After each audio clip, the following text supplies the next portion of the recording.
This is a story about making a name for yourself. Jaime was born July 5th, 1943. His mother, who was Cuyahoga and Mohawk, had grown up on a First Nations reservation near Toronto, Canada. It was called the Six Nations of the Grand River Reservation, and Jaime spent a lot of his childhood there. It was on this reservation that he first discovered his love of music. Relatives of his there would play guitar and sing songs and tell stories, and Jaime started learning from them when he was 8 years old. He got a little acoustic guitar with a cowboy on it, and he learned how to play country songs. But then in the summer of 1956, Jaime said his world changed overnight. It was when he discovered rock and roll. He was 13 years old, and suddenly he said everything was different. He started wearing different clothes, he started wearing his hair different, and his focus changed. One, he started becoming interested in girls, but two, he knew that music was his calling. He already played the guitar, but now he knew he wanted to get an electric. He started saving up his own money, which he gave to his parents, and then that year for Christmas, he got his first electric guitar. In 1957, a huge rock and roll tour was coming to Toronto. The rock and roll DJ Alan Freed was putting on a show at Toronto's Maple Leaf Gardens. Jaime went and saw artists like Chuck Berry, Fats Domino, the Everly Brothers, and Buddy Holly. After the show, Jaime pushed his way to the front of the stage where Buddy Holly and the Crickets were packing up their equipment. And Jaime yelled out to Buddy Holly on the stage, "Hey, how do you get that huge sound out of your amplifier?" And Buddy looked down at this young teenage kid and said, "Are you a guitar player?" And Jaime said, "Yes, sir, I'm trying." "Well, I had this Fender amplifier with two speakers, and one of them blew out, and I liked the sound of it better, so I just kept it that way." Then he told Jaime good luck. And Jaime left buzzing with excitement. He was so excited he couldn't go home. He just went to this restaurant and stayed out, finally getting home at 2:30 in the morning. He said his parents were furious at him, and he couldn't find the words to explain to them that he'd just had the most important night of his life. After that, all Jaime wanted to do was play music, practice, play in bands, sharpen his chops. Jaime played in some high school bands like the Rhythm Chords, and then eventually a band called the Suedes. Then one night in the summer of 1958, the Suedes got a big opportunity to open for this rockabilly band from America called Ronnie Hawkins and the Hawks. Ronnie Hawkins happened to need a new piano player, and he was impressed with the Suedes piano player, a guy named Scott that they nicknamed Magoo. So he recruited Magoo for the band. Magoo pushed for Jaime to be in the band too, but they didn't need a guitar player. Jaime found out, however, that what Ronnie did need was songs. Jaime overheard Ronnie saying that he needed songs to record for his next album. So Jaime went home, stayed up all night, and wrote 2 songs. He brought them and played them for Ronnie, and Ronnie actually liked them. He ended up recording both of them for his album. Then shortly after that, Ronnie Hawkins and the Hawks are back home in Arkansas when they find out they're gonna need a new bass player. And again, Magoo says, "You gotta get my friend Jaime from Canada." So Ronnie agrees to give Jaime an audition. The only problem is Jaime has to figure out a way to get from Canada to Arkansas. And the only way he can think to get enough money is to sell his guitar. He sells his guitar and gets a train ticket to Fayetteville, Arkansas. He's only 16 years old.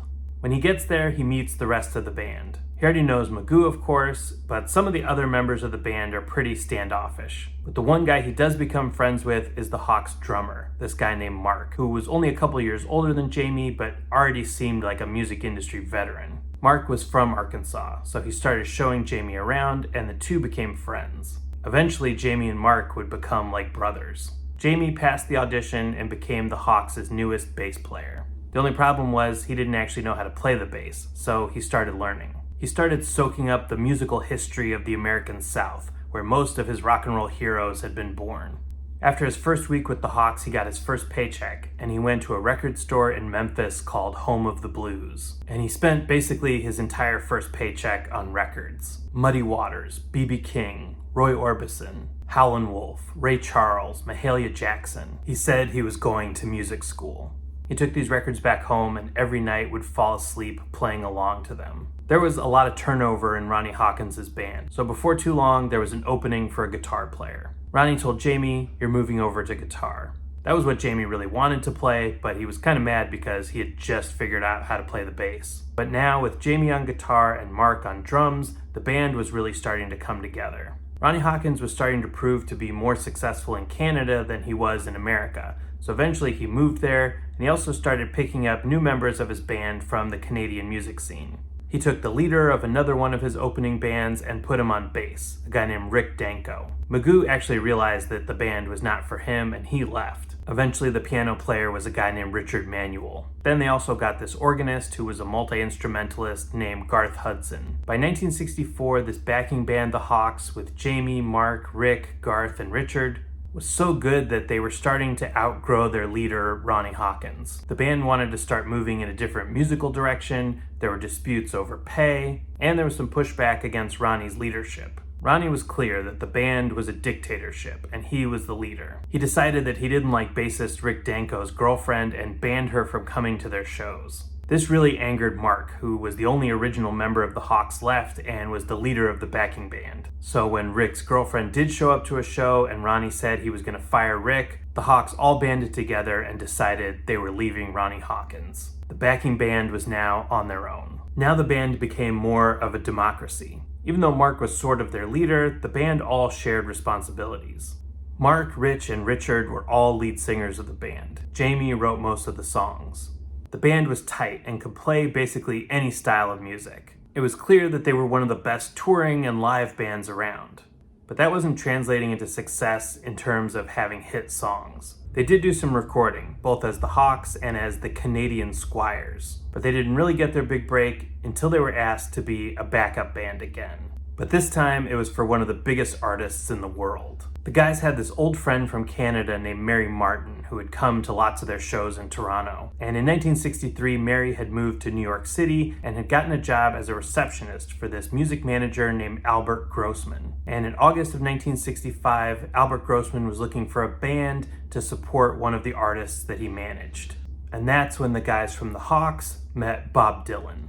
And he took the Hawks with him out on the road to act as his backup band. Even though the Hawks found themselves being a backup band again, at least this time they were getting to play more of the music that they wanted to. Bob Dylan loved the Hawks and they meshed really well musically. But their most important collaboration wouldn't be on tour, it would be in a house in New York. In July of 1966, Bob Dylan had been in a motorcycle accident, and he had laid low since then. He was spending a lot of time in Woodstock, New York with his family, and working on quieter folk music. But in February of 1967, he wanted to start jamming with the Hawks again, so he invited them all to come to New York. The Hawks all rented this house in upstate New York and turned the basement into a makeshift studio. And they recorded songs not just for Bob Dylan, but they recorded songs on their own. These songs weren't intended to be released commercially, but eventually they were put out as a bootleg called The Great White Wonder in 1969. The bootleg became so popular that the songs were played on the radio. In 1975, they finally released them commercially as the Basement Tapes. But during this time, the Hawks got a record deal of their own with Capitol Records. And they took all these songs that they had written in that basement and they recorded them and put them out on an album that they called Music from Big Pink. Big Pink being a nickname for that house that they had lived in and written all the songs in.